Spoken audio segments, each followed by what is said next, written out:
cadre de la semaine de la pop philo. France Télévisions, l'éducation, c'est aussi lumni.fr. Alors, est-ce que certains d'entre vous connaissent la plateforme éducative lumni.fr? Ouais, vous pouvez lever la main un petit peu, qu'on ait une idée du... Bon, alors, on a encore un public à conquérir. Donc, effectivement, Lumni, c'est un site internet avec beaucoup de ressources pédagogiques. Alors, on va premièrement, on va vous diffuser un petit clip d'1 minute qui vous présente Lumni. Ouais, alors, on me dit qu'il faut que je rapproche le micro. On va commencer par ça. Donc, vous allez voir un petit clip sur le site. Lumni, c'est ta rêve pour apprendre, mais sans se prendre la tête. Avec un max de vidéos, d'articles, de jeux. Lumni, c'est se cultiver. Dans l'entre-deux, on a une petite tradition, on fait un quiz. Sans se faire. Et quand tu grandis, Lumni te suit. De la maternelle au lycée.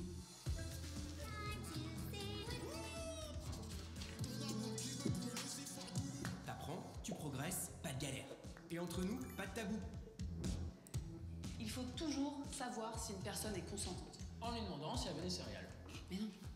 Ici, on se dit tout. Ils m'ont souvent dit que j'étais très maigre. C'est faux. Vous êtes vous. T'aimes le challenge? Ça part. Gagne des Lumnis et passe les niveaux. Tu progresses comme jamais. Pas mal, non? En plus, les contenus Lumni sont certifiés, donc tes parents peuvent être tranquilles. Chill. Lumni, c'est un site, une app, des podcasts et sur les réseaux. C'est où tu veux, quand tu veux, et surtout, c'est gratuit et sans pub. Alors, t'as capté? Lumni, maintenant, t'as la ref. Lumni, c'est ta ref pour apprendre. Voilà, maintenant Lumni, c'est votre rêve pour apprendre. Alors en plus, vous êtes en terminale, et donc en fait, on l'a vu là, c'est chaque discipline, tous les enseignements généraux, les enseignements de spé sont développés, et il y a même des rubriques spéciales bac. Vous avez des quiz sur pas mal de matières. Enfin, franchement, je ne cherche pas à le vendre particulièrement, mais allez-y quand même faire un tour, parce qu'il y a vraiment plein de contenus, surtout pour les élèves qui sont en troisième et en terminale, qui doivent passer des examens. C'est vraiment super riche, et ce sont des petites vidéos ou des quiz, donc c'est facile c'est un bon moyen de réviser. Voilà, ça c'est pour Lumni. Aujourd'hui, c'est les clés de la philo. Alors, les clés de la philo, c'est une série qui est disponible sur Lumni, qui développe 17 concepts de philosophie qui sont d'ailleurs au programme du bac. Et chaque concept est développé en 2 minutes, donc ça vous donne vraiment les clés du concept, enfin les premières bases pour aller plus loin. Et aujourd'hui, comme on est dans le cadre de la semaine de la pop philo, dont le thème est l'art pour tous est-il une illusion, on a choisi de vous présenter 3 épisodes, un sur l'art, un sur le langage et un sur la justice. Et pour ça, vous avez une chance incroyable qu'on ait autour de nous Léa Weinstein, qui est philosophe et qui a écrit la série, et Olivier Marchesi, qui l'a réalisée. Vous verrez, c'est une série animée, et vous allez avoir la possibilité justement de leur poser toutes les questions que vous voulez, à la fois sur effectivement l'écriture d'une série et sur les questions philosophiques qui vont être présentées, mais également sur la réalisation d'une série et pourquoi on fait ça, et pour des jeunes, et voilà, enfin tout ce qui vous intéresse là-dessus. Et Flore Fenouillet, qui est à ma droite, est journaliste à France 3 PACA, et elle va animer la rencontre de ce matin. Voilà, vous êtes super attentifs, ça fait plaisir. On espère que vous aurez plein de questions à poser, parce que voilà, on s'est tous déplacés, enfin Flore est de Toulon, mais nous on vient de Paris pour vous, donc surtout n'hésitez pas à intervenir. Merci beaucoup. Donc là, on va vous lancer le premier épisode.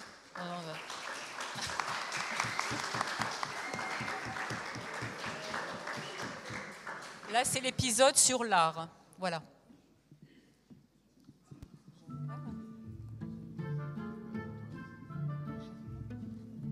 Fama demande de l'argent à sa mère pour aller au concert de son artiste préféré. « Mais c'est pas de la musique, c'est du bruit », répond sa mère.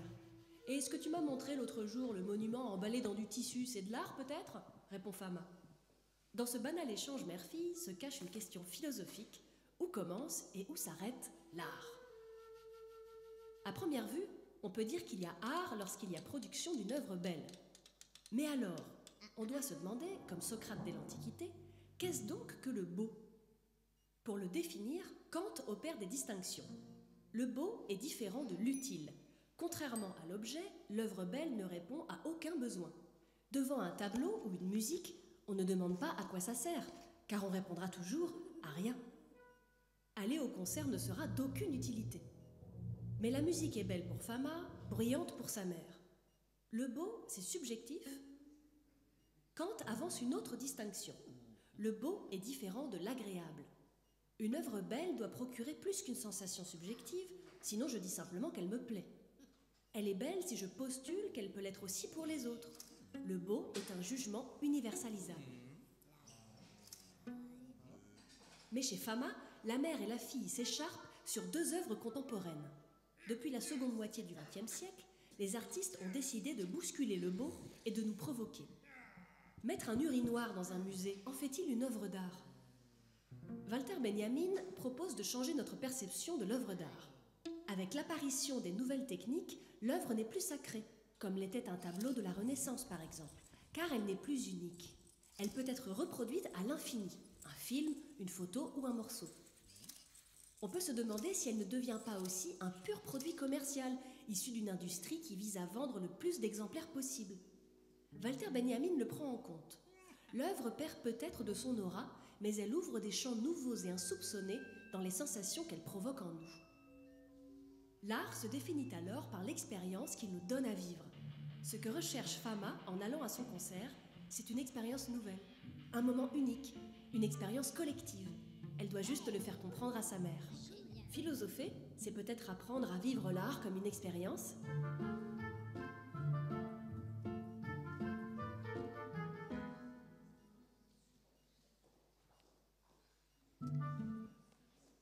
Alors bonjour à tous, donc moi c'est Flore Fenouillet, je vais animer cette rencontre. Déjà, moi je trouvais ce premier épisode très dense et plein de notions et voilà, j'ai pas mal de questions à poser, mais je voulais d'abord vous donner la parole, savoir si vous avez, vous, une réaction, une question qui vous vient de ce premier épisode. Peut-être certains font histoire de l'art en spé ou certains sont très intéressés par la philosophie. N'hésitez pas à vous lancer. S'il y a un courageux dans la salle, il y en a un là-bas. Olivia arrive. Il y a un petit micro qui arrive. Tiens, lève-toi et mets-le bien près. Bonjour. Bonjour. Ça vous a pris combien de temps pour faire ça ? Combien de temps pour réaliser un épisode ? Ouais. Alors, on peut poser la question à tous les deux, parce que chacun a un travail différent. Bonjour. Alors, c'est un peu compliqué de répondre à ta question directement, parce qu'on ne fait pas un épisode tout seul. En fait, on fabrique une série entière. On fabrique une série, donc dans la série, tu verras dans les autres épisodes, il y a les mêmes personnages, il y a des éléments de décor un petit peu récurrents, etc. C'est ça qui nous permet de fabriquer la chose relativement rapidement. Il y a 17 épisodes. En tout, il y a 17 épisodes quand même. Pour découper à peu près rapidement, il y a une première étape, une fois que les sujets ont été choisis, il y a une première étape qui est l'écriture des textes par Léa, qui va donc écrire des textes qui correspondent à un univers qui existe, qu'on a mis en place avec certains personnages. Donc Léa va se baser sur ces personnages pour créer une petite histoire avec un début, une fin et des concepts au milieu qui interviennent.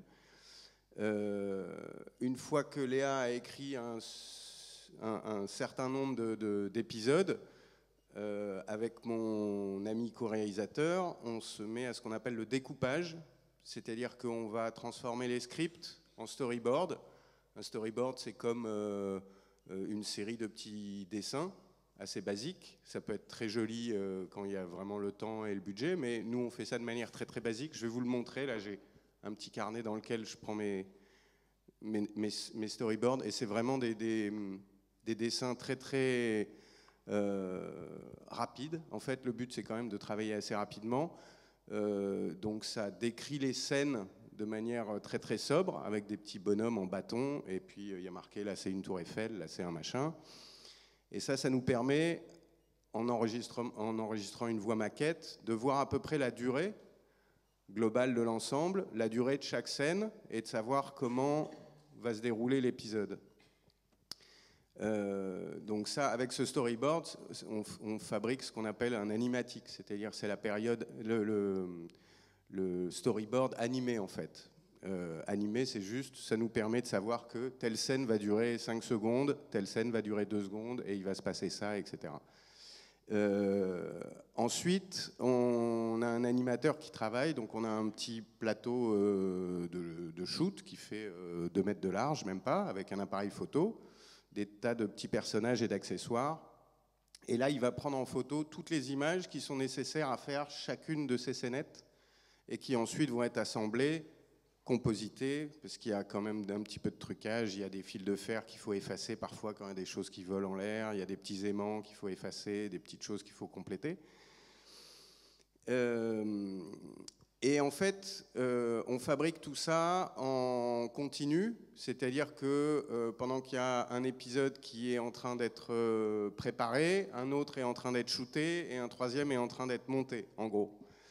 Léa, je te laisserai répondre pour ta partie, mais une fois que Léa a écrit les textes, il nous faut plusieurs jours pour faire le découpage.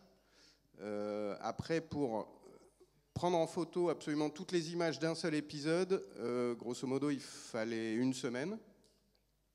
Et après, il faut à peu près 1 semaine encore pour mettre en boîte l'épisode, le finaliser en termes d'images. Et ensuite, la toute dernière étape, c'est l'enregistrement des voix, la création du sound design et le mix. Et ça prend encore du temps, mais ça se fait c'est pas épisode par épisode en fait. Les gens qui travaillent sur le son vont le faire sur au moins 10 épisodes si on doit séparer la production en 2, mais sinon, ils fabriquent tous les épisodes en, disons, 3 jours. Donc voilà. Mais en gros, pour une série comme ça, on est dessus pour 6 mois facilement. 17 épisodes. Et là, voilà. il y a combien de photos par seconde? Là, donc vous savez qu'en cinéma, on a 24 images par seconde. En vidéo, on a 25.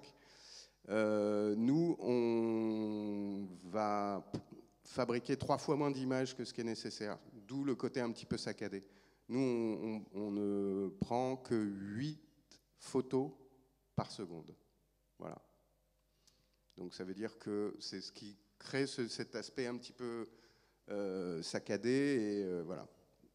C'est moins fluide que du cinéma à 24 images secondes. Mais pour raconter ce qu'on a à raconter, ça suffit. Léa, du coup. Bonjour. Alors oui, pareil, comme j'ai écrit la série un peu par plusieurs concepts, je me souviens plus exactement combien de notions j'écrivais à la fois, mais pour décider des notions, c'était assez simple puisque ce sont vraiment les notions du programme de philo. Donc ça n'a pas été discuté très longtemps. Et après, moi, je décidais, là, je vais faire l'art. Donc, parce que Les Clés est une série qui existe avant Les Clés de la philo.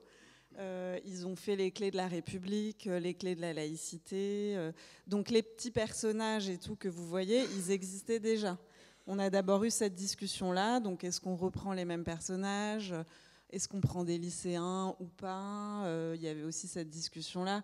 On essaie de faire rentrer d'autres générations. Donc là, vous voyez un dialogue entre une fille et sa mère pour ouvrir un peu, que ce ne soit pas le huis clos non plus de la classe de lycée.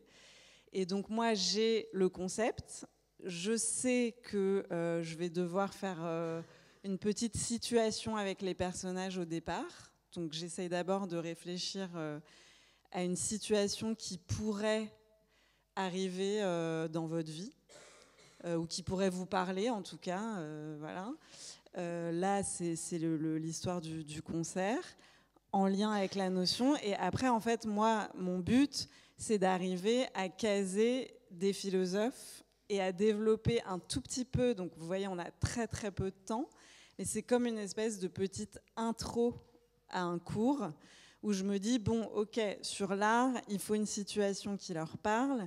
Et ensuite, quels sont les 2 philosophes que j'ai envie de présenter, qui me semblent importants pour juste en fait décoincer le questionnement. Je pense que c'est ça qu'on essaye de faire dans la série, c'est de montrer que la philo, elle est partout, elle part de situations que vous vivez et que après les philosophes ils viennent vous aider en fait à approfondir, à savoir comment on va se poser ces questions.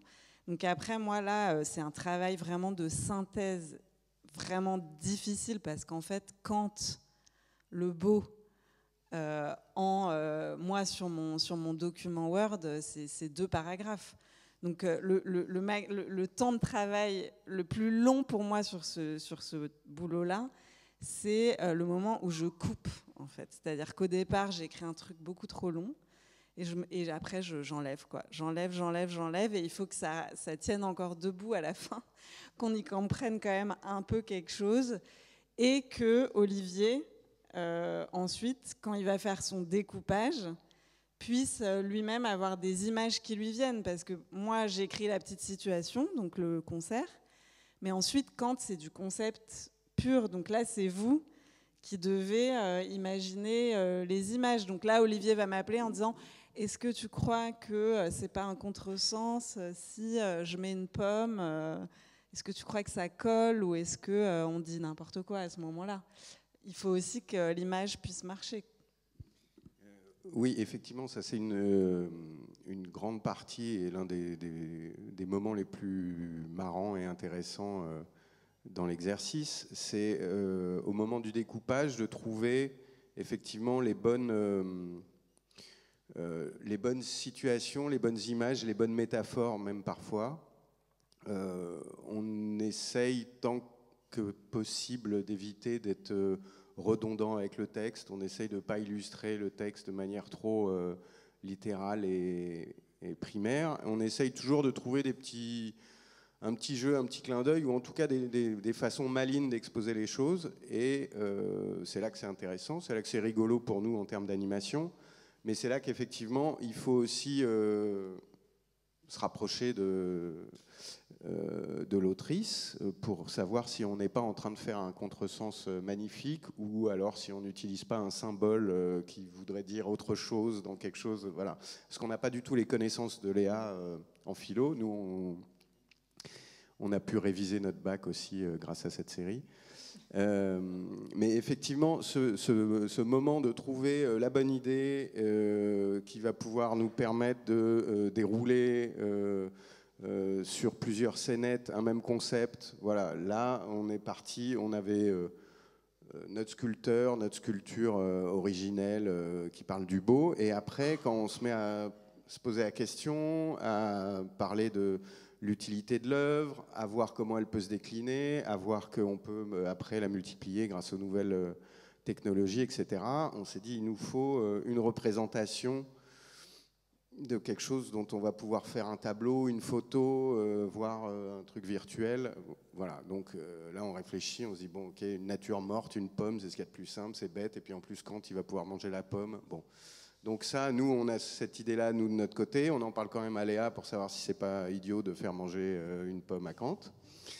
Et quand Léa nous dit non, c'est une très bonne idée, on part, et dans ce cas-là on demande à notre déco de faire la petite pomme, le petit tableau qui va bien faire la pomme, etc. Il y a aussi, alors moi j'ai remarqué, vous verrez dans les 3 épisodes, il y a à chaque fois, Léa, tu as choisi 3 philosophes de 3 époques différentes. Donc c'est aussi un mini résumé, je trouve, enfin un voyage dans l'histoire de la philosophie qui est super intéressant en 2 minutes et qui nous amène aussi à voyager dans l'histoire de la pensée philosophique. Et ça, je trouve ça hyper malin parce que ça ouvre des petites portes à chaque fois qui nous interrogent sur ce que c'est le concept à travers les époques. Et le fait là, il y a, je crois, Platon, Kant et le dernier, Walter Benjamin. Et chaque fois, ils interrogent la notion de l'art. Et donc, c'est aussi, je pense, le fait de revoir l'épisode, parce que là, on est attrapé, je trouve, dans la première lecture, mais le revoir, c'est aussi chaque fois se réinterroger sur les notions qui sont abordées, parce que c'est très dense en fait. C'est très très dense. Est-ce que ça vous pose d'autres questions, ces échanges qu'on a eus sur cet épisode-là? Oui, là-bas.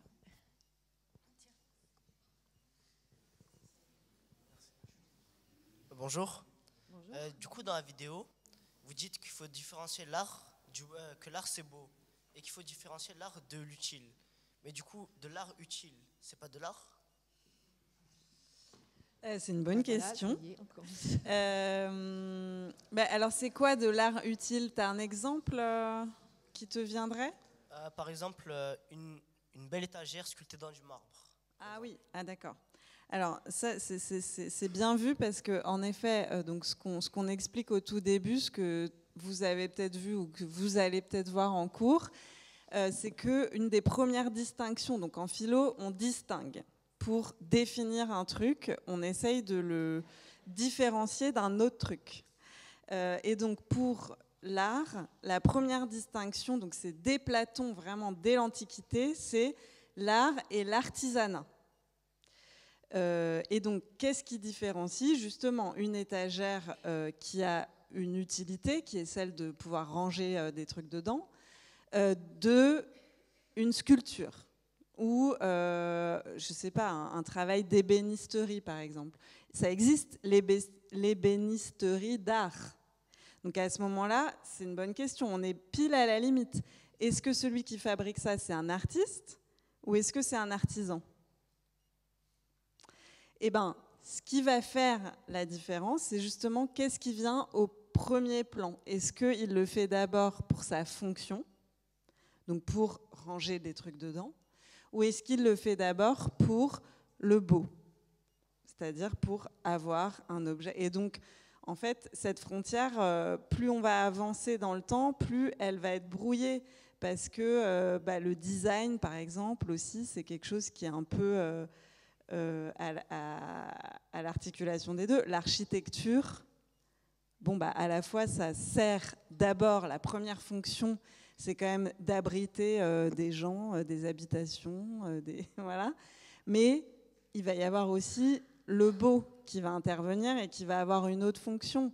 Si on prend, je sais pas, une église, elle va avoir la fonction d'abriter les messes, les gens, je sais pas quoi. Et elle va aussi avoir la fonction d'être belle pour montrer ce que c'est que la divinité, qui doit être associée à quelque chose de beau, d'impressionnant. Donc là, on va être aussi sur les deux. Donc il y a effectivement des endroits, des zones, des objets, des bâtiments, des choses qui sont à la fois belles et utiles. Pour savoir si on est dans l'art ou dans l'artisanat, il faut se poser la question de savoir quelle est la première fonction. Est-ce que la première fonction, c'est l'utilité ou c'est la beauté? Est-ce que ça a été conçu pour servir à quelque chose ou est-ce que ça a été conçu pour servir à rien mais être beau? Et normalement, ça doit pouvoir nous donner la réponse. Mais après, voilà, encore une fois, la très belle étagère d'ébénisterie, on peut répondre qu'elle est à la fois de l'art et de l'artisanat. Ça peut être les deux. Merci. Et moi, j'ai une petite question du coup à vous deux, Olivier. Ce que tu as fait pour cette série, c'est de l'art ou est-ce que c'est utile à nous tous pour comprendre les concepts? Je crois que c'est de l'artisanat et c'est destiné à être utile. Même si tu es un artiste par ailleurs et que tu peux créer des œuvres. Comme vous le voyez dans les storyboards. Ouais, ceux qui ont vu les storyboards, vous voyez mon niveau de dessin. Non, mais ça, c'est un dessin technique. C'est fait juste pour être compris par 3 personnes. Qu'est-ce que je voulais dire? Non, moi, j'ai une autre, peut-être, définition par rapport à ça. Et ce qui fait que je me considère plus comme un artisan, comme un artiste, c'est que je réponds à une commande. Et je trouve des solutions qui sont à la fois techniques et artistiques pour répondre à cette demande. Voilà.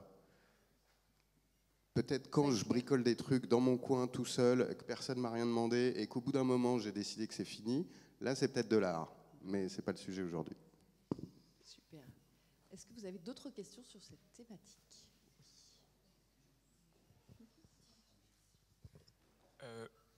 En fait, pour moi, quelque chose peut être beau pour quelqu'un et pas beau pour un autre, mais ça ne va pas vouloir dire que c'est pas de l'art ou c'est de l'art. Enfin, je sais pas comment expliquer. Alors, ouais, c'est une bonne question. C'est la question qu'on développe un tout petit peu avec Kant, donc de savoir si le beau, le sentiment du beau, c'est quelque chose de subjectif ou non. Et donc, ce que Kant va apporter, c'est encore une fois une distinction entre le beau et l'agréable. Il va dire quelque chose qui est subjectif. C'est plutôt de l'ordre du goût. C'est ce qu'on dit, tous les goûts, chacun ses goûts, tous les goûts sont dans la nature. Moi, je peux aimer un truc et puis quelqu'un d'autre, non. Pour que ce soit du beau et donc de l'art, il faut que ça puisse être universalisable. Donc là, attention, ça ne veut pas dire que ça doit être forcément universel, ça ne veut pas dire que la sculpture, le tableau doit être beau pour tout le monde, au sens où il doit absolument plaire à tout le monde. Évidemment, il y a des tableaux, c'est le principe, et vous le voyez bien quand vous allez dans un musée, il y a des tableaux qui vont plaire à l'un et pas à l'autre, etc. Ça, Kant ne le remet pas en question, sauf qu'il dit, ça, c'est pas le beau, c'est l'agréable, c'est le goût. Le beau, avec un B majuscule, c'est quelque chose qui peut être universalisable. Ça veut dire que en soi, il pourrait parler à tout le monde. Et là, à ce moment-là, ça devient de l'art. Il pourrait parler. Ça ne veut pas dire qu'effectivement, tout le monde va adorer. Ça veut dire que ça peut même déplaire, choquer, etc. Donc là, après, on arrive dans l'urinoir, les questions de l'art contemporain, etc. Là, on n'est plus dans le beau. On est dans une réaction, on est dans provoquer une réaction, etc. Mais ce qui compte pour rester dans l'art, selon Kant en tout cas, c'est que cette réaction, ce rapport qu'on va avoir à l'œuvre, il puisse parler à tout le monde. C'est ça qu'il veut dire. Ça ne veut pas dire qu'il parle ou il plaît à tout le monde, ça veut dire qu'il a cette possibilité en lui et que donc l'artiste qui l'a créé l'a fait pour pouvoir questionner, parler, bousculer, éventuellement, tout le monde. Ça veut dire provoquer une émotion ou déclencher des pensées, ou les deux? Alors, provoquer une émotion, là, on va être plutôt du côté de la sensation, donc de l'agréable, de ce que Kant va mettre du côté de l'agréable. Et par contre, en effet, la pensée, si ça déclenche, si ça peut déclencher de la question, de la pensée, de la discussion, là, on est dans l'œuvre d'art. D'autres questions? Plein de questions.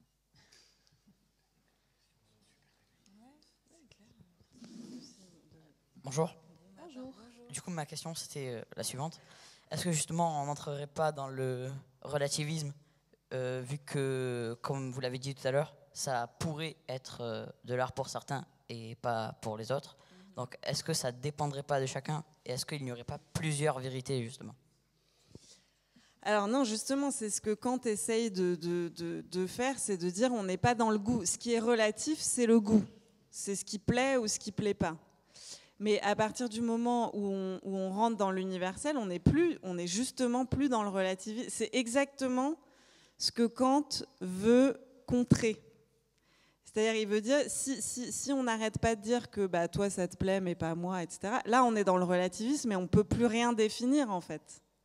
Donc lui, avec sa notion de beau, ce qu'il essaye de faire, c'est d'aller un cran plus loin et d'aller contre le relativisme pour dire, si, il y a quelque chose qui s'appelle l'art, qui est du côté du beau avec un B majuscule et qui a cette capacité de l'universel.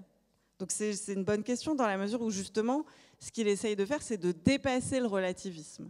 Parce que sinon, en fait, on en reste à un niveau où on ne dit pas grand-chose. Si on dit que l'œuvre, elle est belle pour toi, mais pas pour moi, une fois qu'on a dit ça, voilà quoi, on n'est pas vraiment dans le questionnement, on n'est pas vraiment dans la pensée. Il faut quand même qu'on arrive à définir ce que c'est que l'art. Et ce qui va différencier... voilà, comme on le disait tout à l'heure, l'étagère de la sculpture. Qu'est-ce qui fait la différence?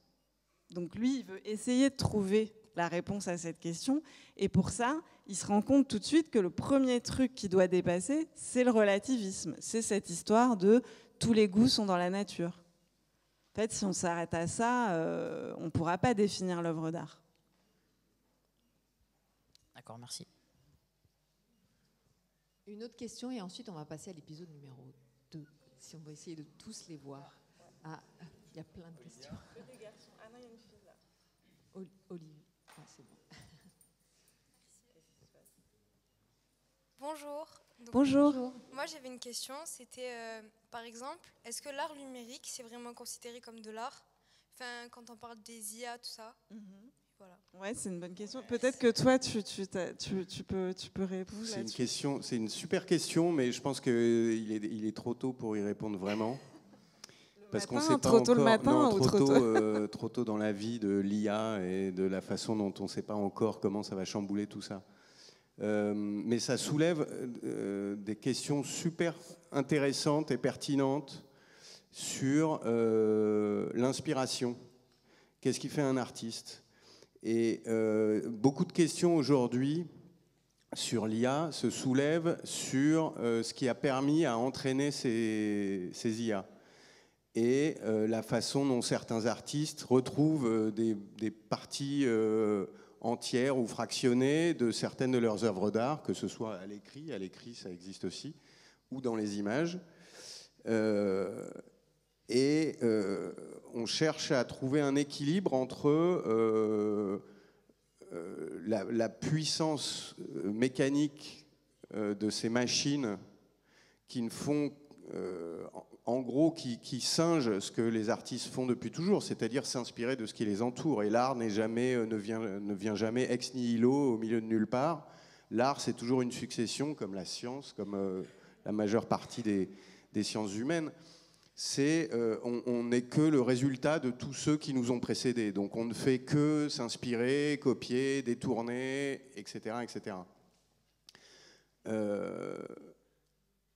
Chez l'homme, il y a ce problème de ce qu'on appelle le plagiat. C'est quand on copie vraiment trait pour trait quelque chose sans en ramener suffisamment pour s'en faire une œuvre propre. Mais sinon, 90% de ce qu'on crée a été inspiré par tout ce qui nous entoure. Mais ça reste à l'échelle humaine. C'est-à-dire qu'un cerveau humain a quand même ses limites et on ne peut pas engranger tout le catalogue du MoMA, de Beaubourg, etc. Le problème avec l'IA, c'est que ça arrive à une échelle industrielle et que c'est une machine. Donc elle est à la fois beaucoup plus bête et beaucoup plus performante que l'humain.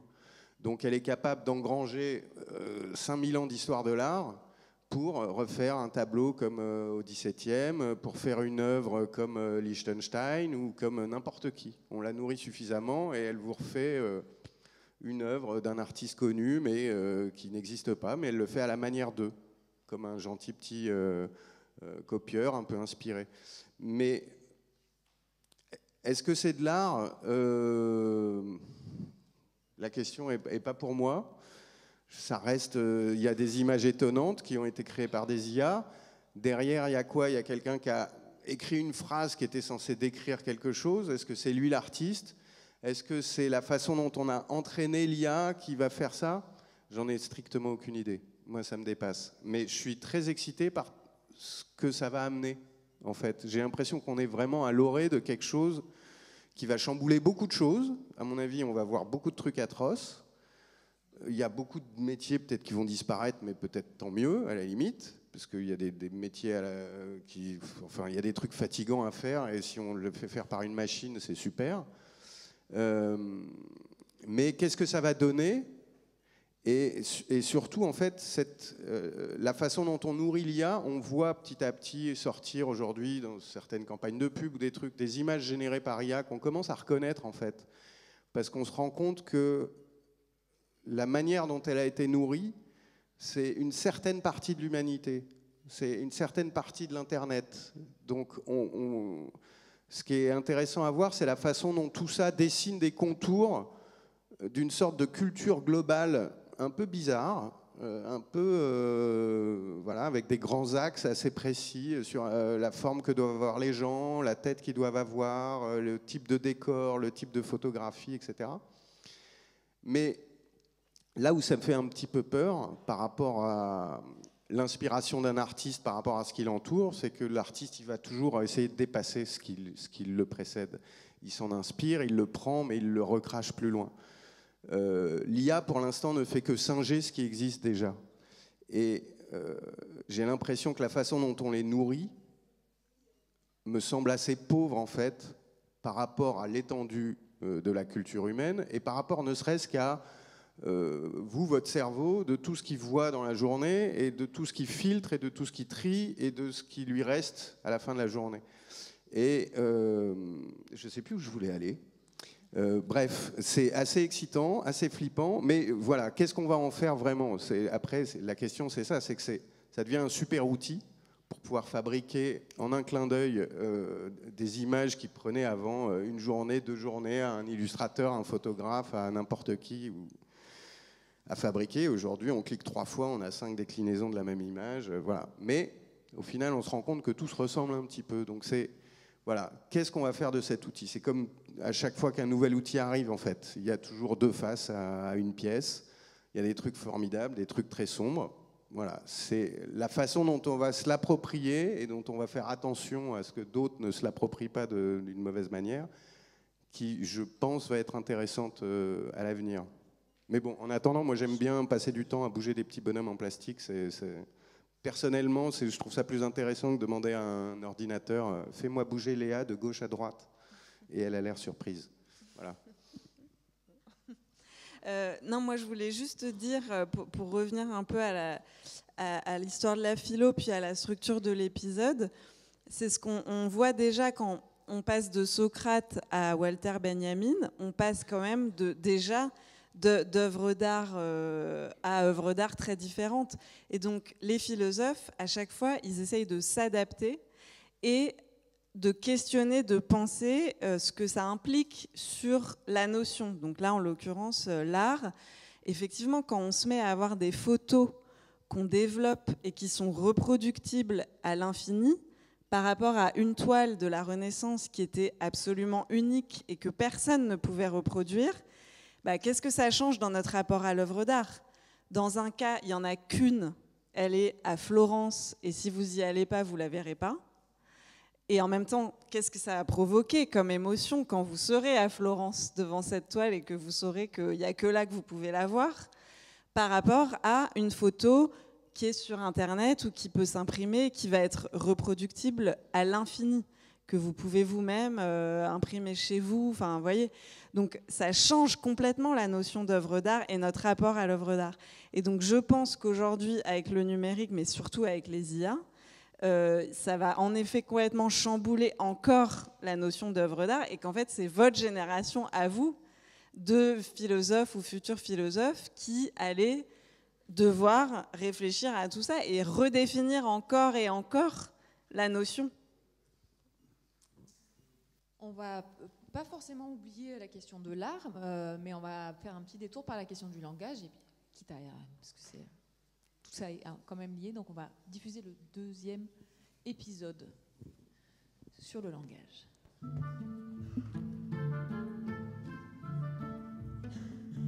Le prof d'espagnol rend les devoirs et Léonard est ultra déçu de sa note. J'ai trop le seum.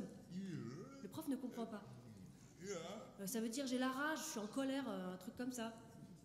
Même dans sa propre langue, il arrive à chacun de rencontrer cette difficulté à s'exprimer. Tu vois ce que je veux dire ? Le langage est la faculté à s'exprimer à l'aide d'un ensemble de signes organisés. Et il a parfois des limites. Dans ces cas-là, est-ce le langage qui est confus ou la pensée ? Ce qu'on n'arrive pas toujours à exprimer, comme Léonard qui s'énerve, ce serait notre pensée. C'est peut-être parce que sa pensée n'est pas très claire qu'il a eu une mauvaise note à son devoir. En philosophie, en tout cas, le rapport entre le langage et la pensée, c'est un peu l'œuf et la poule, dur de savoir qui vient avant, qui vient après. Selon Descartes, le langage est l'expression de notre pensée. Au départ, il y a la pensée que l'on traduit en mots. Sans pensée, nous ne pourrions pas parler. La preuve, si les animaux ne parlent pas, selon Descartes, c'est tout simplement parce qu'ils ne pensent pas. Pourtant, ils savent très bien communiquer un besoin. Moi, je comprends mieux mon chien que le prof d'espagnol, objecte Léonard. Le langage, c'est pas toujours le moyen le plus clair de communiquer. Un autre philosophe, Hegel, répondrait à Léonard que le langage est plus qu'un outil de communication. C'est le langage qui permet de donner forme à la pensée, de la construire. C'est dans le mot que nous pensons, écrit-il. Sans mots, la pensée resterait confuse, comme la copie de Léonard. Ce n'est donc pas tant son espagnol qui était mauvais, mais sa pensée qui n'était pas claire. Barbara Cassin s'interroge avec d'autres philosophes sur les rapports entre notre langage, notre pensée et nos différentes langues. Elle a dirigé un grand volume consacré à la question, le dictionnaire des intraduisibles. En comparant des notions de philosophie d'une langue à l'autre, on s'aperçoit que certains concepts n'ont aucun équivalent possible dans une autre langue. On ne peut tout simplement pas les traduire. Un peu comme avoir le seum. C'est vrai que ça n'existe pas en espagnol. C'est d'ailleurs un mot qui, à l'origine, vient de l'arabe. Seum signifie venin. Philosopher, c'est peut-être apprendre à s'éclaircir les idées.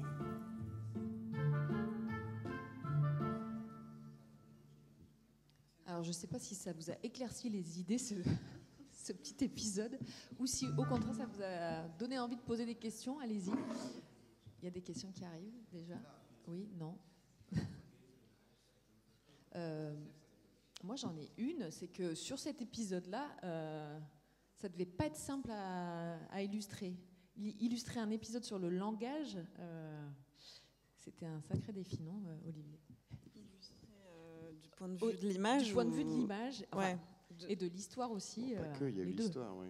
Non, c'est vrai que c'était pas l'un des plus simples à faire. Il était dur celui-là. Je me souviens qu'il y a eu peut-être 5 ou 6 ou 7 versions de celui-là parce que, en fait, oui, là, je vois ce qui ne va pas maintenant quand je le revois. C'est dur. Hein. Non, je pense que y a plusieurs questions et j'ai pas voulu renoncer en fait. Donc il y a la question du langage et de la pensée. L'œuf et la poule, voilà. Est-ce qu'il y a d'abord la pensée et après le langage, ou est-ce qu'il y a d'abord un mot qui va nous aider à penser?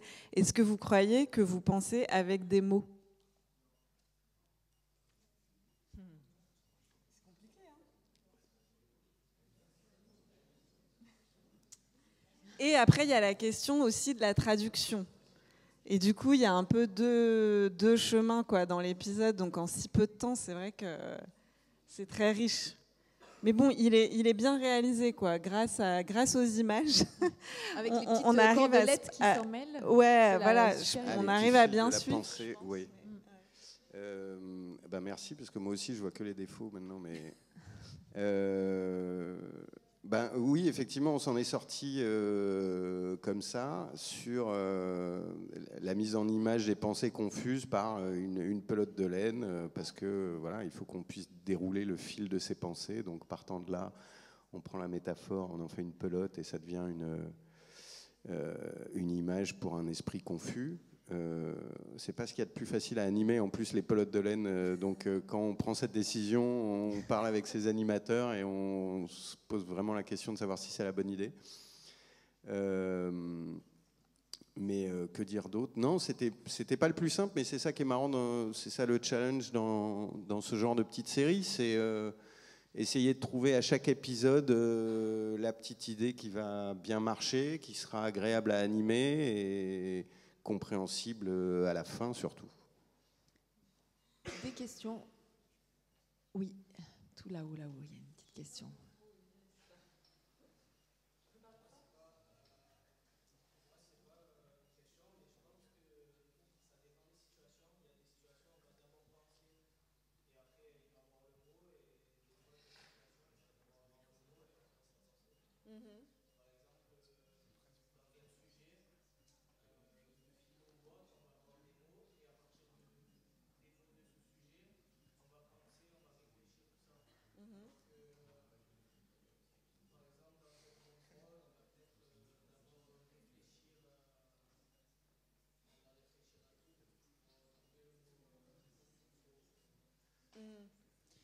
Oui, mais est-ce que tu penses que, par exemple, une table, est-ce que tu penses qu'on est capable de se la représenter si on n'a pas le mot table?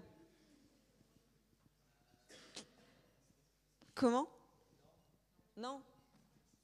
Je sais pas. franchement, c'est Descartes ou Hegel, quoi. Il faut, faut choisir son, son camp. Je sais pas, est-ce qu'on a besoin du langage Non, mais c'est pour ça que l'histoire du seum, qui, bon, je sais pas si c'est une expression que vous utilisez encore, mais... Ça y est, le débat est lancé. Le débat est lancé. On va juste faire un petit peu de silence. Ouais.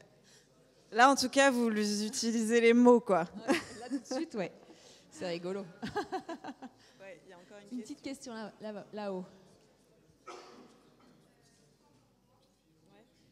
Est-ce que tu peux parler un petit peu plus fort? Il n'y a pas un micro, ouais, parce qu'on vous entend pas. Sinon, je peux faire passer le...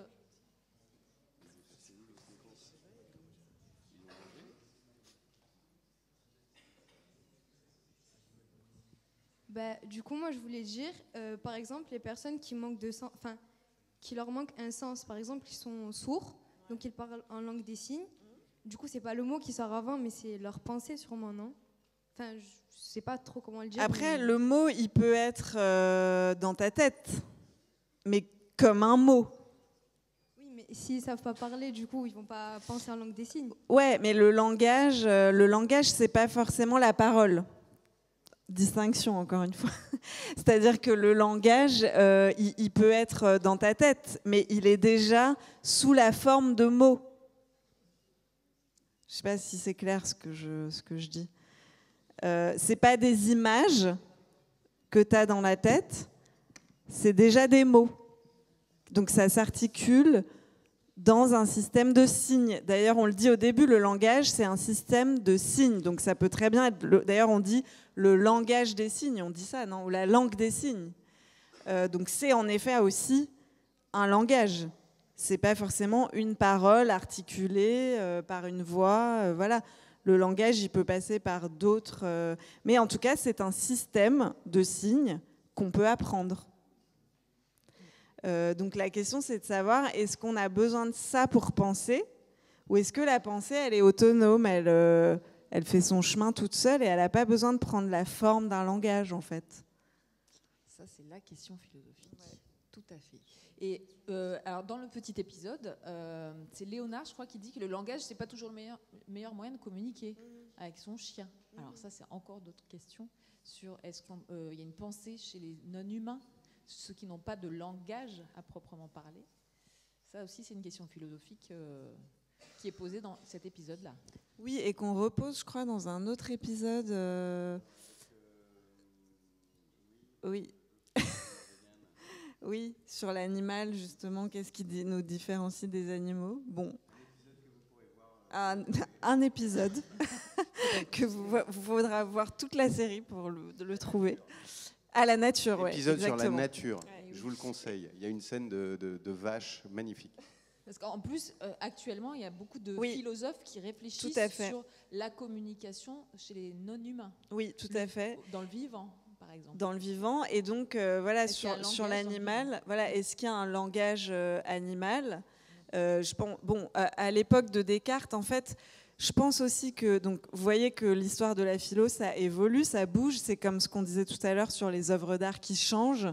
Notre vision, notre perception des animaux, elle a énormément changé depuis Descartes, parce que je pense que Descartes, en fait, son propos, enfin son but, c'est d'arriver à définir l'homme.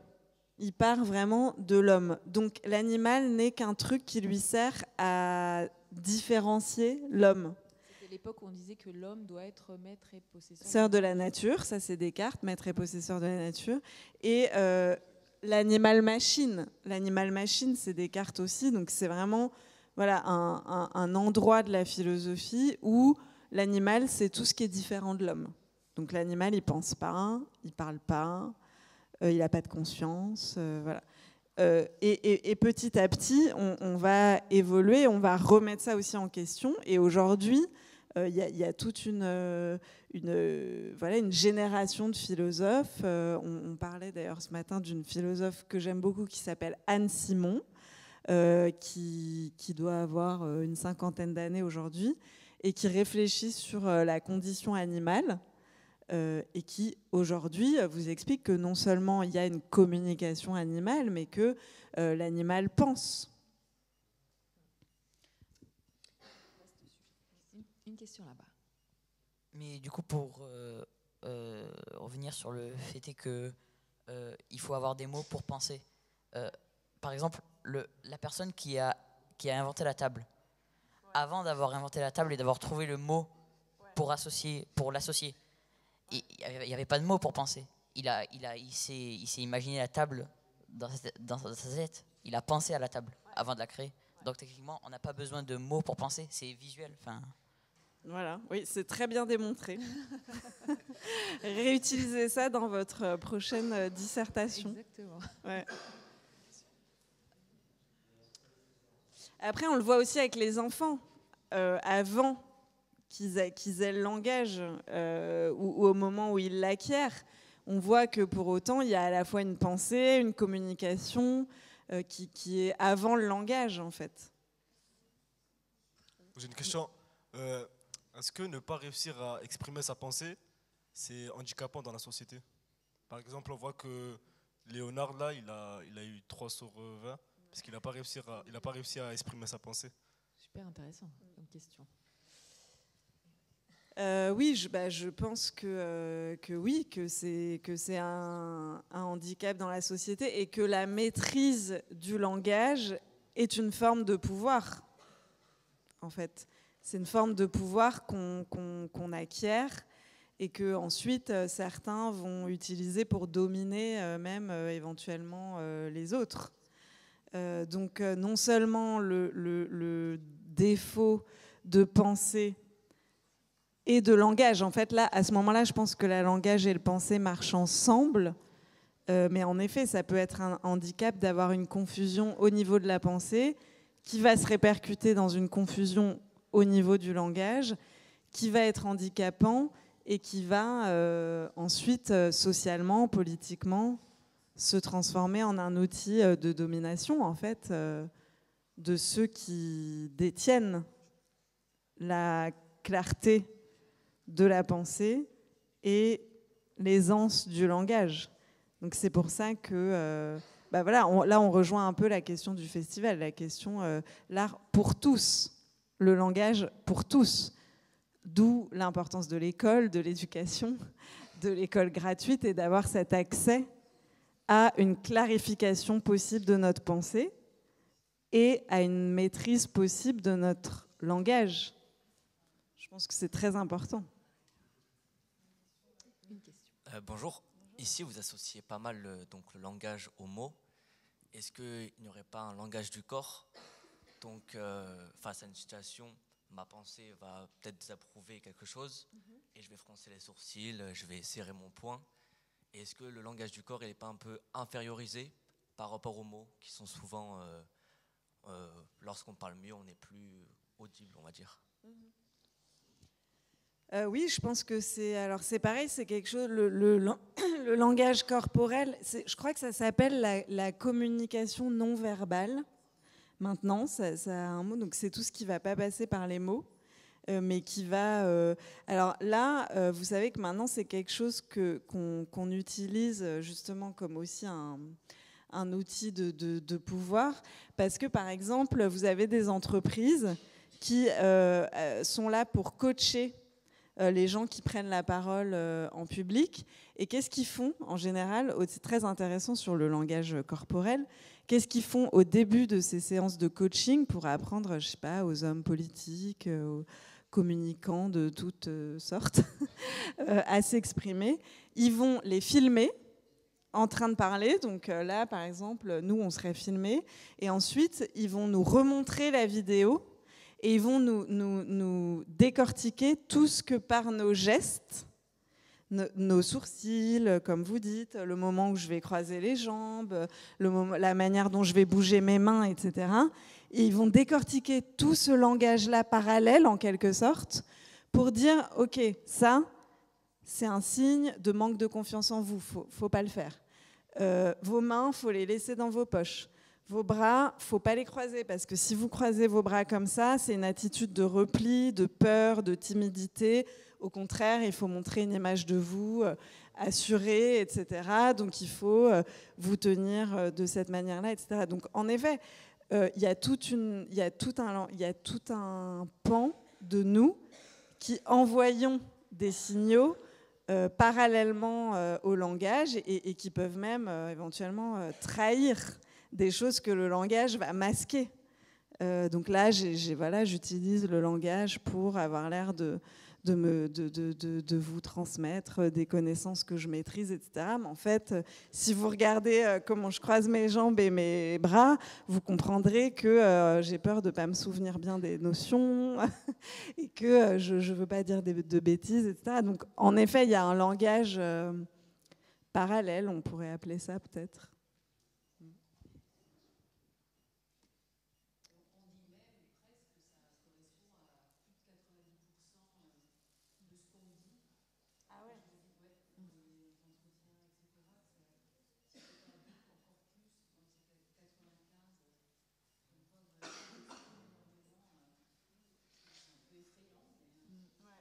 Après, ce qu'on peut peut-être regretter, c'est que j'ai l'impression que tout ce truc de la communication non verbale, etc., pour l'instant, c'est très...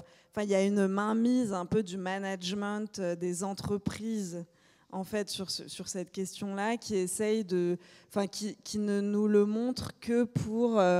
notre efficacité, pour être plus efficace. Il faudrait aussi développer ça du côté affectif, du côté artistique. Là, pour l'instant, j'ai l'impression que c'est un domaine encore très trusté par le management, l'entreprise, en termes d'efficacité, quoi. Il ne faut pas montrer de signes de repli ou de peur, etc. Alors qu'il y a peut-être des choses à développer de ce côté-là. C'est intéressant d'apprendre ça à l'école. Ouais. En plus d'apprendre à bien parler, apprendre à bien se poser, à avoir conscience de la tête qu'on fait pendant qu'on parle, pour se dire, tiens, là, tu es en train de dire ça, mais tu penses l'inverse, etc. Ça oblige à être en cohérence entre ce qu'on ressent et ce qu'on veut communiquer aussi. C'est un travail sur soi derrière, qui doit être fait. Peut-être que tout ça va nous faire revenir sur aussi la question première de l'art. L'art, est-ce que c'est un langage universel? Mais avant de revenir sur cette question-là, je voulais peut-être diffuser le dernier épisode. Non, on a le temps de continuer un peu? Ok. Est-ce que vous avez d'autres questions sur le langage à ce moment-là?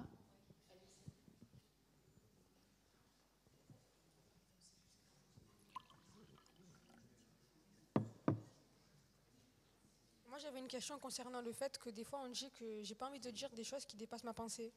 Et est-ce que, du coup, la pensée, elle vient de là? Enfin, comment on peut l'interpréter, quoi? J'ai pas bien entendu la fin de ta question. Est-ce que des fois, on peut dire que j'ai pas envie de dire des choses qui dépassent ma pensée. Qui dépassent ma pensée. Ouais. Ah oui, d'accord. Est-ce que le langage dépasse la pensée dans le sens où on va s'emporter, par exemple, et ensuite pour s'excuser, on va utiliser cette expression justement de ça a dépassé ma pensée. Ouais, c'est intéressant aussi comme. Ça, c'est la question des émotions. Ouais, c'est la question des émotions. À ce moment-là, est-ce que le langage dépasse vraiment la pensée, en fait? Est-ce que c'est vrai de dire ça? C'est faux, en fait, non? C'est une excuse, oui, c'est ça. C'est une excuse, mais en fait, j'ai l'impression que quand on dit ça, on le dit pour s'excuser, mais en fait, si on l'a dit, c'est que la pensée, elle était même presque pire. Enfin, j'ai l'impression que, oui, le langage... Est-ce que le langage peut s'emporter plus que la pensée? Je ne suis pas sûre que ça marche dans ce sens-là, pour le coup. Enfin, je ne sais pas ce que vous en pensez.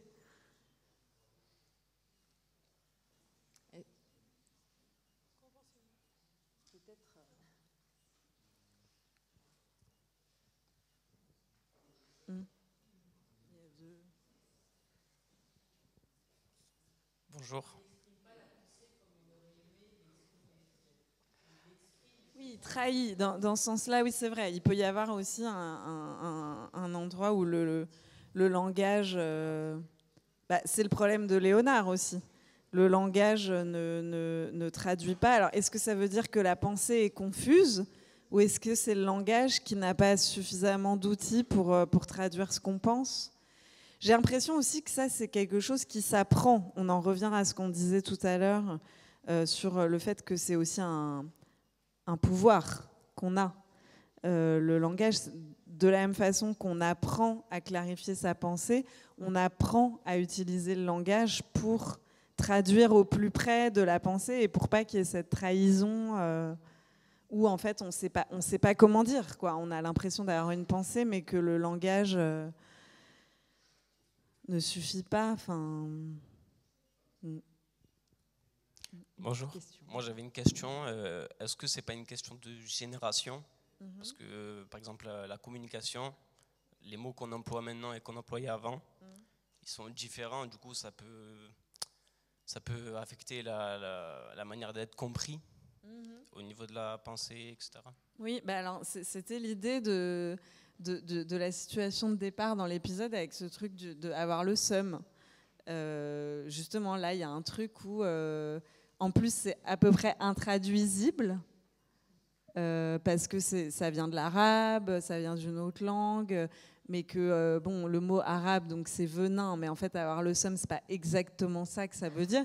Vous êtes capable d'en comprendre toutes les nuances de cette expression, alors que vos parents, vos grands-parents ne l'ont jamais entendu. Donc en effet, c'est comme ce qu'on dit depuis tout à l'heure sur l'histoire de la philo, le langage, il est en perpétuelle évolution.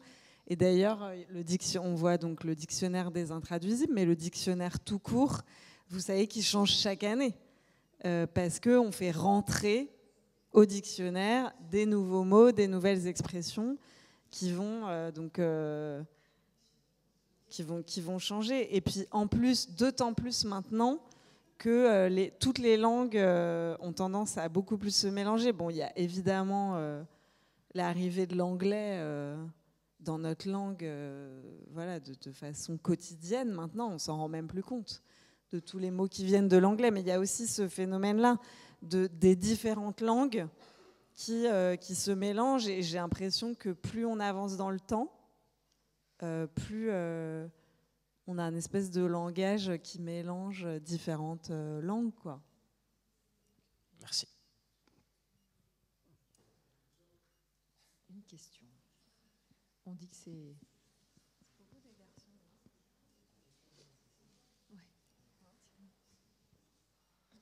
Est-ce que les différentes cultures dans le monde, elles peuvent influer notre langage, enfin entre nous, entre différentes cultures? Elles peuvent influer sur le langage ? Oui. Putain, pardon. Oui, je pense que la culture, que le langage, il se construit à l'intérieur d'un ensemble plus grand, qui est en effet la culture, la civilisation. Et que justement, il y a différentes langues. Pourquoi il y a différentes langues à différents endroits du monde ? Parce qu'elles viennent de différentes cultures. Et que donc la langue et le pays ou la culture ou la zone géographique, c'est des trucs qui communiquent complètement. Il y a un exemple tout simple pour ça. Je crois que c'est chez les Inuits, il y a à peu près 50 mots pour dire neige. Nous, on dit neige, parce que mais eux, ils ont la neige comme ci, la neige comme ça, la neige un peu fondue, la neige un peu fondue, mais qui a gelé. Et chaque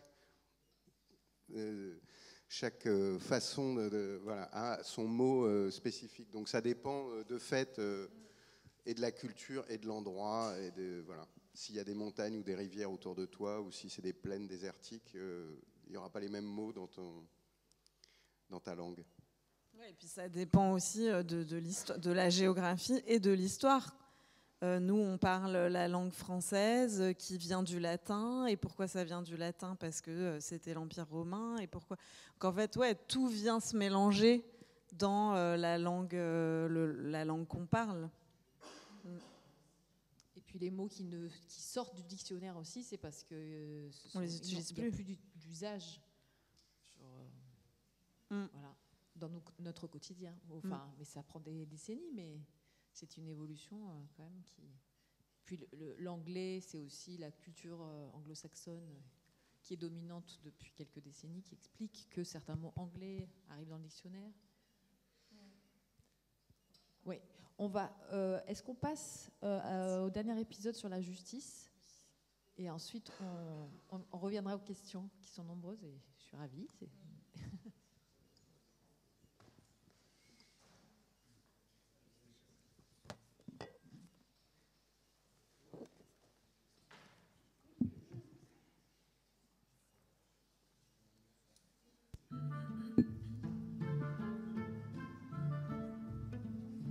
Fama veut organiser une réunion non mixte dans son lycée pour aborder librement des problèmes liés à la domination masculine. Léonard est contre. Pour lui, ça concerne tout le monde. Il ne voit pas pourquoi les hommes seraient exclus. C'est injuste. C'est plutôt la façon dont les filles sont traitées par les garçons qui est injuste, lui répond Fama. Chacun se réclame d'une vision de la justice. D'un côté, Léonard défend l'universel, le problème nous concerne tous. De l'autre, Fama combat pour le particulier.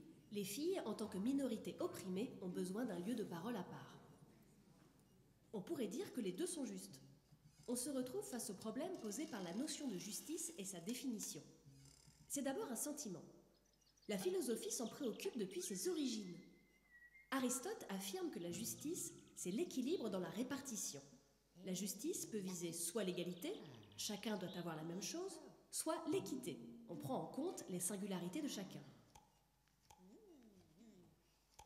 Mais lorsque deux visions s'opposent, comme au BDE du lycée, comment juger? On s'en remet alors à la loi. Deuxième sens de la notion. La justice, c'est une institution qui s'exerce dans le droit.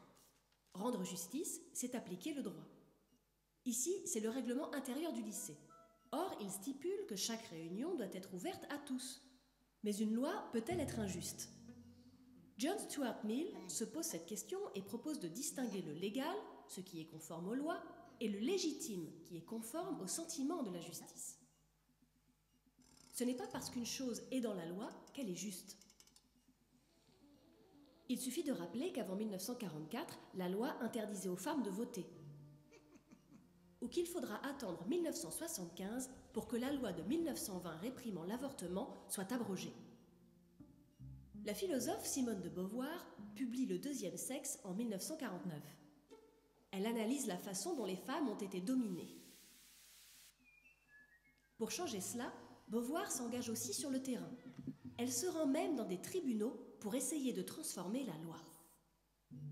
Aurait-elle encouragé Fama à désobéir au règlement intérieur? Pas sûr pour autant, car à l'époque, le combat de Beauvoir est celui de la mixité scolaire. Cela nous rappelle que la notion de justice est aussi inscrite dans l'histoire, elle connaît des évolutions en permanence. Philosopher, c'est peut-être apprendre à questionner les règles.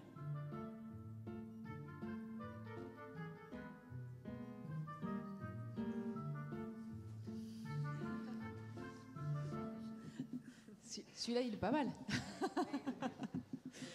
Alors, est-ce que vous avez des questions? Oui. Une tout là-haut. Bon, là, il faut des filles pour réagir. C'est vrai.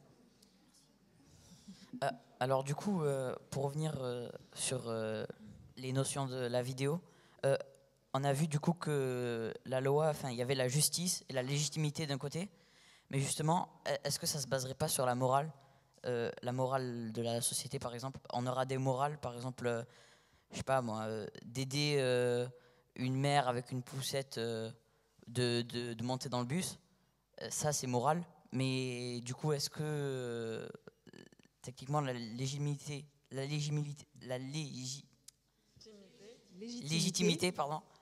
ne serait pas liée à la morale et la loi serait, enfin, on va dire une morale, mais plus cadrée, plus contrôlée, où on enlèverait certaines choses.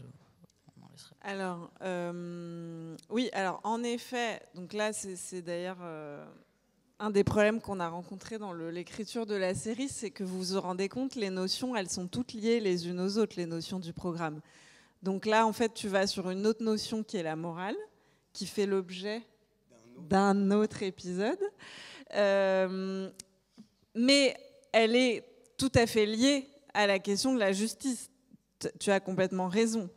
Et d'ailleurs, je trouve qu'on est quoi, le 15 octobre, première année de philo. Je pense que vous avez des bons profs qui sont là, mais que voilà, ça se met bien en marche parce que voilà, les notions se croisent. Et en fait, la question, encore une fois, c'est de distinguer. Pour revenir à l'épisode, je pense que pour répondre à ta question, la notion, c'est la notion du légitime. Donc c'est ce qu'on explique avec John Stuart Mill, c'est-à-dire que la loi, elle n'est pas forcément juste. Et donc c'est là qu'on a besoin de la notion de légitime pour éventuellement désobéir à la loi. Le légitime, c'est en fait le sentiment de la justice. Donc c'est ce que toi t'appelles la morale. C'est ce qu'on a en nous. On a le sentiment que quelque chose va être juste. Et pourtant, parfois, ça va être illégal. Donc, ça ne va pas faire partie de la loi, donc de la justice comme institution, tu vois. Donc, c'est, par exemple, la question de l'avortement. On voit avec Simone de Beauvoir, c'est interdit par la loi. Et pourtant, elle, en tant que femme, en tant que philosophe, elle a le sentiment que ce qui serait juste pour les femmes, c'est que la loi légalise l'avortement, que ce soit plus interdit par la loi. Donc en fait, la justice, c'est exactement ce qu'on montre dans l'épisode, c'est à la fois un sentiment et une institution. Et parfois, c'est contradictoire. Mais justement, quand on va faire des choses qui pour nous semblent morales, est-ce que du coup, pour nous, on est dans la légalité, mais aux yeux de la justice, on est dans l'illégalité? Ouais, non, pour toi, tu es dans la légitimité. Tu n'es pas dans la légalité si c'est interdit par la loi ce que tu fais. Si d'ailleurs, je ne sais plus si c'est un exemple qu'on utilise ailleurs ou que j'avais abandonné, auquel j'avais pensé, mais c'est par exemple héberger quelqu'un qui est en fuite et qui a tué, mais on l'héberge parce qu'on considère que là, il faut qu'on l'aide, lui, en tant que personne, mais en fait, ce qu'il a fait, c'est pas bien. Donc à ce moment-là, voilà, on peut avoir des dilemmes aussi, des contradictions entre le sentiment de la justice personnelle et la loi, encore une fois. Donc là, ce qui va nous aider d'un point de vue méthodologique, ce qui va nous aider, ça va être la notion de légitimité. C'est-à-dire que là, la légitimité, elle peut être subjective, elle peut provenir d'un sentiment, et quelque chose peut être légitime, mais illégal. Merci. Moi, je voulais revenir au début, quand on dit que Léonard il a une vision plus universelle de la justice, et que la femme, elle a plus une vision qui concerne les femmes. Est-ce que ça ne serait pas Léonard qui a une vision du coup plus juste, parce que il prend en compte aussi bien les femmes que les hommes, et pas qu'un parti, par exemple, que défendre la cause des femmes. Il défend aussi bien la cause des femmes que des hommes, vu qu'il dit que c'est universel, que ça concerne tout le monde. Ouais, c'est exactement la question que pose la situation et l'épisode. Donc c'est deux visions de la justice qui s'opposent. Parce que c'est pas parce que c'est universel que c'est forcément bien. Il y a aussi des arguments pour le particulier. Donc là, en l'occurrence, pour la réunion non mixte. Ce serait quoi les arguments? Pourquoi ce serait bien que les femmes puissent se réunir que entre femmes sans hommes, à votre avis? Est-ce que vous avez des idées d'arguments? Des femmes peut-être? Non, c'est mais après. Bon. Ah là, oui.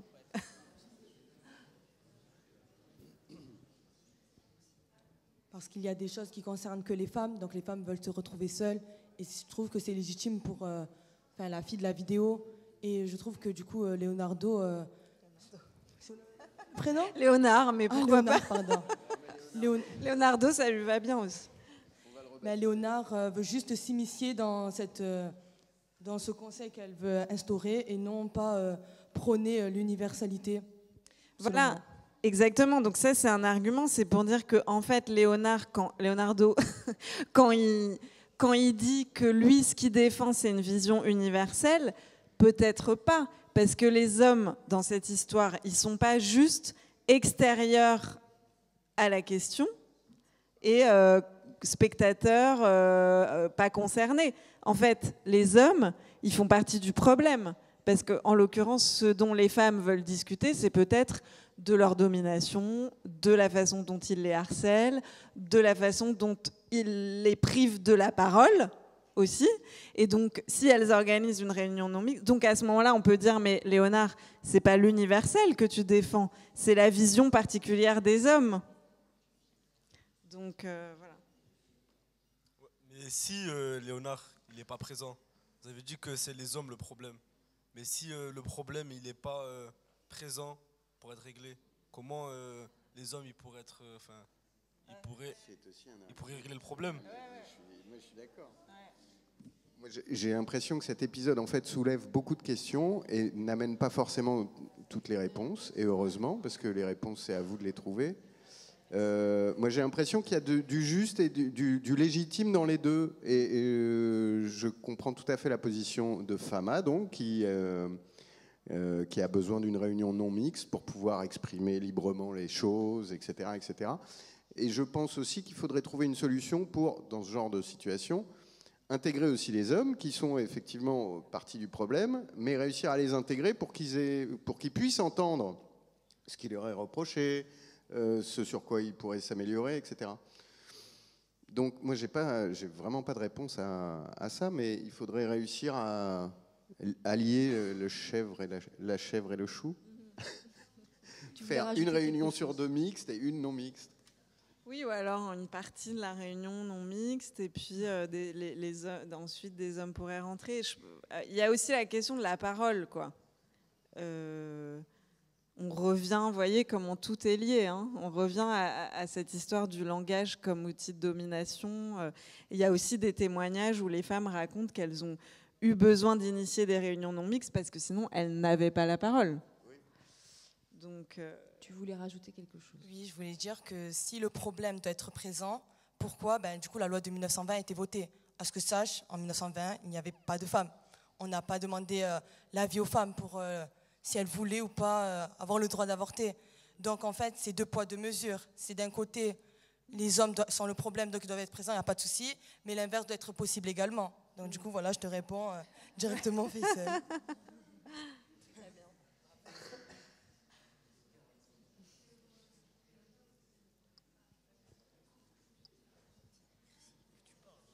Mais du coup, si on prend l'exemple de la légitime défense, par exemple, quelqu'un rentre dans la maison de quelqu'un d'autre, et donc la personne propriétaire de la maison va estimer qu'il est une menace, et donc va se défendre.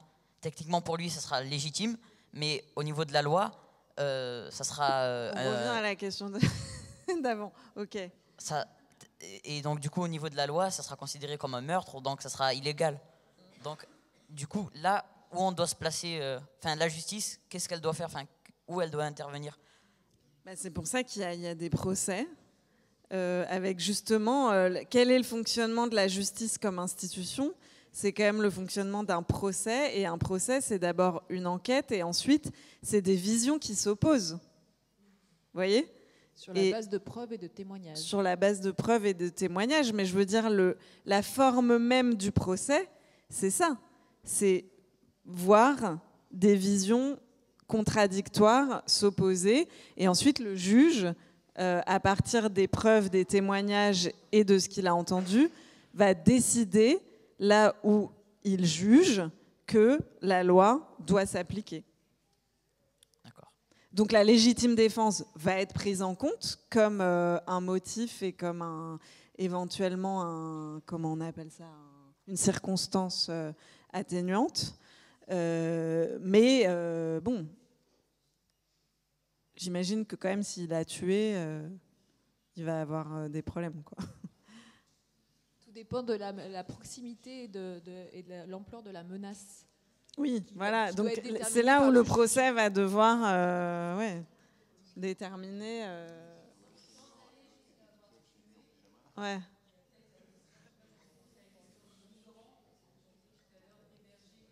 Ouais, ah bah oui, c'est un très bon exemple. Cédric Héroux, voilà, ça c'est la désobéissance civile, on appelle ça. Donc c'est encore une fois, voilà, donc Cédric Héroux dans la vallée de la Roya près de Nice, là, qui aide et héberge des migrants et qui a été poursuivi en justice pour l'illégalité de son action. C'est la désobéissance civile qui parfois va être à l'origine, et bon, c'est pareil pour l'avortement, hein, la désobéissance civile de quelques-uns au départ, qui ne respectent pas la loi, mais qui considèrent que leur action est légitime. Petit à petit, elle va amener à quoi ? À changer la loi elle-même. Parce qu'il va y avoir une prise de conscience de la société tout entière qui va elle-même déboucher sur une modification de la loi. Donc c'est les migrants, c'est aussi aux États-Unis la désobéissance civile pour les droits des personnes noires. Au départ, ça commence par une désobéissance à la loi. Et c'est ça qui va mener en fait à un changement de la loi. Il y a aussi la question de Mona Lisa au musée avec les militants qui balancent de la soupe.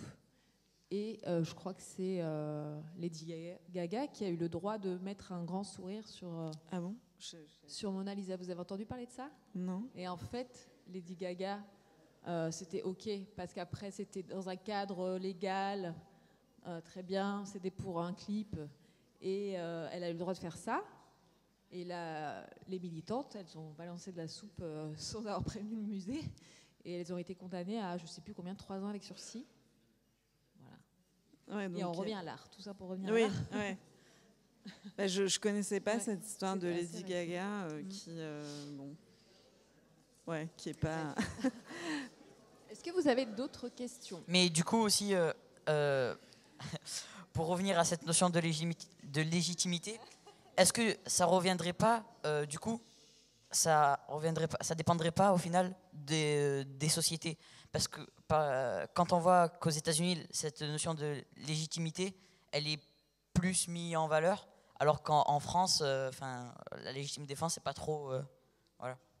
Par exemple, tu penses à quelle société ? Aux États-Unis, c'est ça ? Aux États-Unis, c'est par rapport au port d'armes aussi que ça se pose, je crois. C'est ça la différence. Oui, mais donc du coup, ça dépend de la vision de chaque société. Du coup, on en revient du coup à la morale de chaque société. Oui, mais c'est comme le langage. Les États-Unis, c'est un pays qui ne s'est pas du tout construit comme nous en France. Le port d'armes et l'histoire du port d'armes aux États-Unis, ça date quand même d'il y a très longtemps. C'est des plaines immenses au milieu desquelles tu es tout seul dans ta ferme et si tu appelles le shérif, il met une demi-heure à venir. Donc c'est un peu logique d'avoir une Winchester dans son coffre et de dire s'il y a un méchant qui arrive, je m'en occupe parce que la police mettra trop longtemps à arriver. Donc c'est comme le langage, c'est lié à la société, à la culture, à la géographie, à 1000 facteurs. D'accord. Mais bon, je ne suis pas pour le port d'armes non plus. Hein. Après, s'il y a un grizzly dans le coin, vaut mieux être équipé quand même.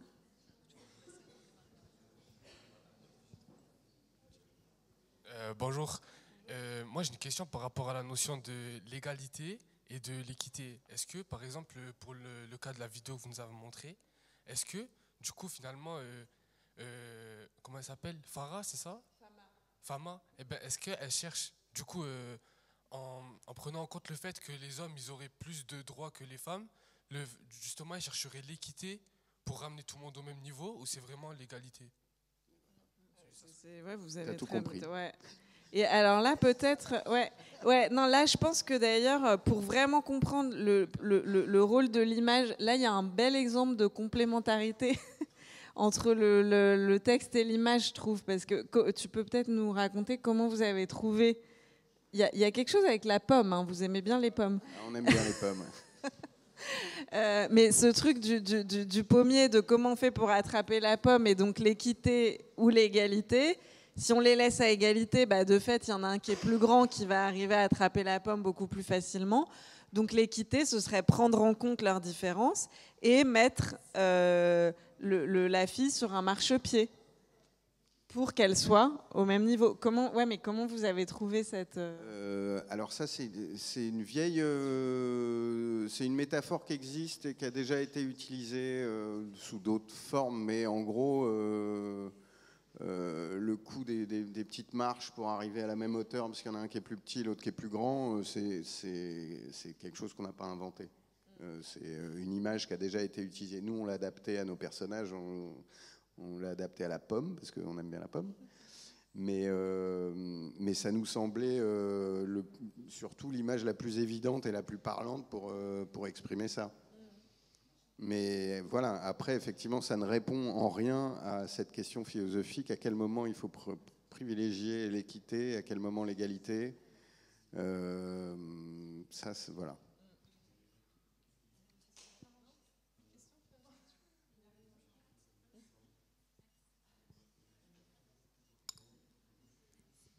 Bonjour, du coup moi je voulais parler de la vidéo avec Fama et le garçon. Moi je pense que ça peut être intéressant que ce soit seulement des femmes qui se réunissent, mais je pense que aussi, d'après moi, le but c'est pas de créer des clans et de séparer justement hommes et femmes, parce que le problème c'est le rapport entre les deux. Je pense que du coup justement c'est intéressant de pouvoir se réunir les deux et pouvoir voir... parce qu'on sait que tout ça, ça a été créé parce qu'on l'a mis dans la tête des hommes, mais ça fait des années que c'est comme ça. Donc de déconstruire tout ça, pour moi, ça se joue entre l'homme et la femme. Après, je pense que les deux, c'est intéressant, mais voilà. Ouais, non, c'est une très bonne remarque. Après, bon, un des arguments de celles qui veulent faire des réunions non mixtes, ça va être de dire, mais on n'en fait qu'une, et toutes les autres, il n'y a pas de problème, les hommes peuvent venir, mais que les deux soient possibles, en fait. Et pourquoi est-ce qu'on leur interdirait d'avoir aussi des réunions sans les hommes? Il peut y avoir les deux, voilà. Il faut y avoir les deux. Il faut, ouais. Il faut, je sais pas, ouais. Si, c'est obligatoire. Bonjour. Bonjour. Bonjour, par rapport à la question de la justice et de la légitimité, selon les sociétés et les pays, on n'aura pas tous la même définition de la justice et de la légitimité. Ça veut dire, techniquement, la justice et la légitimité n'ont pas réellement de définition. Si chacun a sa définition de ces deux notions, comment on fait pour s'organiser par rapport à la société? Si, par exemple, moi, je pensais que c'est légitime que je puisse conduire vite parce que, je sais pas, j'ai accompagné une amie à moi qui est enceinte et elle va bientôt accoucher. Je pensais que c'est légitime. Alors qu'il y en a, ils vont dire que non, ça va créer des problèmes. Si tout le monde commence à faire ça, il peut y avoir des accidents de la route. Donc finalement, pour certaines personnes, je ne serais pas légitime. Alors pour moi, je suis dans le cadre de la légitimité. Et pour la société, sur la définition de la justice, elle-même, la justice, à de nombreuses reprises, elle a été injuste. Par exemple, avec les lois de ségrégation aux États-Unis, et l'interdiction aux femmes de voter en France. Et aussi, selon les sociétés, le crime, par exemple, peut être légal selon le contexte. Par exemple, en France, tuer, peu importe le contexte, c'est illégal. Pourtant, dans des pays au Moyen-Orient, on tue, c'est par rapport au crime d'honneur. Et là, c'est beaucoup moins sévèrement puni par rapport à d'autres pays. Du coup, la question qu'on se pose, c'est quelle est la vraie définition de la justice et de la légitimité, si tout le monde n'a pas la même vision de la justice et de la légitimité. Alors, je pense que... Enfin, j'ai plusieurs choses qui me viennent en tête, mais je pense, pour en revenir un peu à ce que c'est que faire de la philo, juste, là, on fait vraiment purement, je pense, de la philosophie, c'est-à-dire que vous vous rendez compte que des notions que vous avez l'impression qu'ils peuvent être complètement relatives, donc relatives d'une personne à l'autre, ou d'une société à l'autre, ou d'une loi à l'autre, comment est-ce qu'on peut les définir? Comment est-ce qu'on peut essayer de réfléchir pour arriver à une définition? Et en fait, je pense que c'est ça, faire de la philo. C'est essayer de dépasser, c'est ce qu'on a vu sur le beau tout à l'heure, dépasser le relativisme. Donc le prendre en compte, il ne s'agit pas de le nier, en effet c'est un vrai problème, la loi, elle change d'un pays à l'autre. Donc c'est une vraie question. Comme on l'a déjà dit, ça va dépendre de la géographie, de l'histoire du pays, de sa situation politique aussi. La loi, c'est politique. Donc c'est aussi quelque chose qui va changer en fonction du pouvoir en place. Donc même dans un même pays, dans la même société, vous allez avoir des lois complètement différentes en fonction du pouvoir qui va être en place, par exemple. Donc, pour en revenir à la question de la justice, je pense que là encore, ce qui va nous aider, c'est cette distinction, comme je le disais tout à l'heure déjà, cette distinction entre le légitime et le légal. Et effectivement, de temps en temps, sur ce chemin, si on imagine que c'est comme un chemin de ce qui me semble légitime à ce qui est ou ce qui devient légal, donc prenons l'exemple de l'avortement, et ben sur ce chemin-là, à un moment, il va y avoir éventuellement l'engagement de certaines personnes qui vont désobéir à la loi, qui vont prendre des risques, le risque de la prison, même éventuellement en fonction des lois, le risque de la peine de mort. Voilà. Donc là, il va y avoir à un moment de l'engagement de certains qui va prendre la forme d'une désobéissance à la loi, mais pour la légitimité d'une cause. Vous voyez ? Et à ce moment-là, l'engagement va déboucher sur ce que je disais tout à l'heure, c'est-à-dire sur une évolution de la loi. C'est ce qui s'est passé pour l'avortement. Des femmes ont désobéi, des femmes ont publiquement, je ne sais pas si vous avez entendu parler par exemple du manifeste des 343 salopes, ça s'appelait, des femmes publiquement ont publié une tribune dans un journal pour dire, ben voilà, on est 343 femmes et on a avorté, et pourtant c'est interdit. Et donc elles vont prendre cette position qui ensuite va se retrouver dans les tribunaux parce qu'il va y avoir des procès où des femmes vont être accusées d'avoir avorté ou d'avoir aidé à avorter.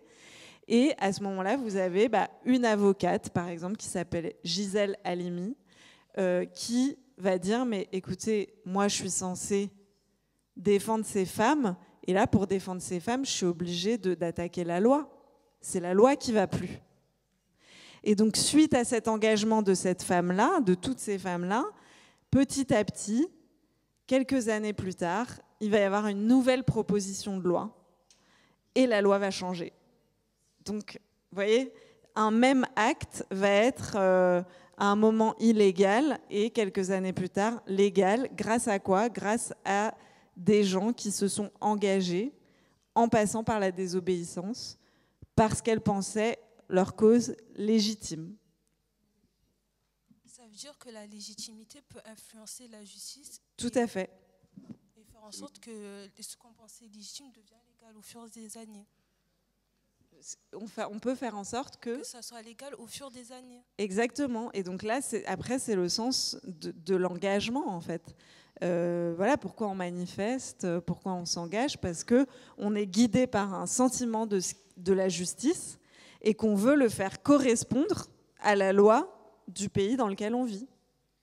En fait, la société va toujours plus vite que la loi. Il y a toujours un décalage entre la façon dont évolue la société, qui crée certains problèmes, et qui fait que si c'est légitime, effectivement, la loi va évoluer, comme il y a eu sur l'avortement, etc. Mais après, ça ne va pas toujours dans le même sens. On voit que parfois il y a des retours en arrière.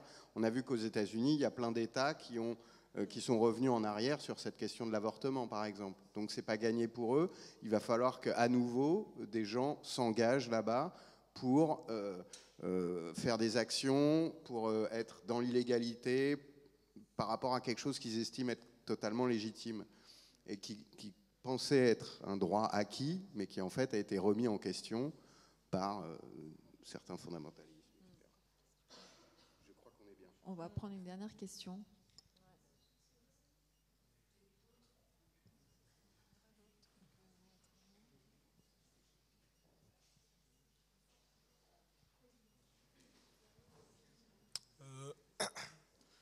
revenir à la justice judiciaire, est-ce que le vrai problème, ça serait pas plutôt les personnes qui appliquent la justice que la justice en elle-même?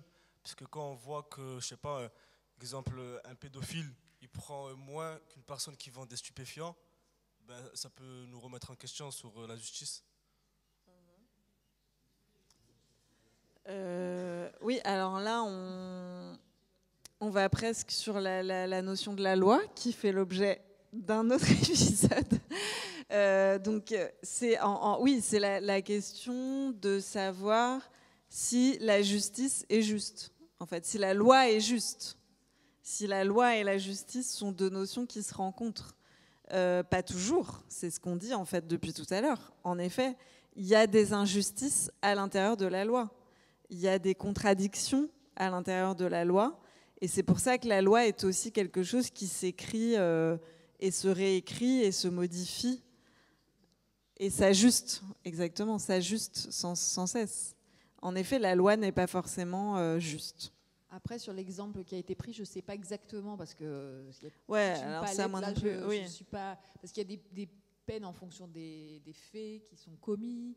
Et puis les stupéfiants, c'est de l'historique aussi du casier. Enfin. Voilà, il y a aussi chaque décision de justice est unique en fonction du cas, de la récidive, de la gravité, des circonstances de l'acte commis. Et souvent aussi, ce qui est demandé d'ailleurs à un accusé, c'est intéressant parce que ça revient à l'épisode, c'est-à-dire à cette histoire du sentiment de la justice. Souvent, on demande à l'accusé s'il a le sentiment d'avoir commis quelque chose de mal, d'injuste. Et le juge va prendre en compte cette conscience de la part de l'accusé de la gravité de son acte. Si l'accusé se montre conscient de la gravité de son acte, éventuellement, la peine va être aménagée comme étant moins importante que s'il montre absolument aucun regret, aucune lucidité, aucune conscience sur ce qu'il a fait. Je crois qu'on est bien.